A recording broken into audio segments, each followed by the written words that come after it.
Ուրեմն որոշումը կհրապարակվի ժամը 11:30-ին, նիստը ավարտվեց, տեղի ունեցավ են ինչ-որ սովորաբար տեղի ունենում այսպիսի քաղաքական գործերով։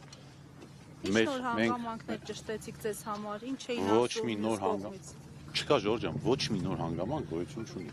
Մյուս կողմից ասում էին ստանդարտ տեքստեր, օրինակ կալանավորման հիմքերի մասին, օրենսգրքով գրված ստանդարտ տեքստեր։ Ուրիշ բան չկա սրա մեջ։ Որևէ հիմնավորում, որևէ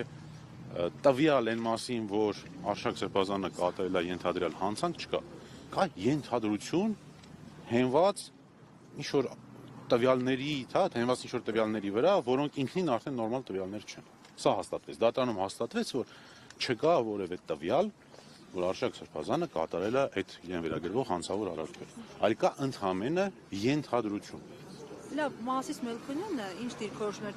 չեմ կարծում, որ լրիվ ըմբռնած լինեք իր դիրքորոշումը, ամեն դեպքում հարցադրումներով ինչ էր ուզում ճշտել այդ հերթապահ հայտարարություններից մյուս կողմի։ Ոչ մի հարց չի տվել, որևէ հարցադրում չի արել։ Բայց ասում է, չէ, որոշումը տրամադրությամբ էր արտնացել, որ ոտքի վրա գոնե դիմա։ Չեմ հարցրել։ Դե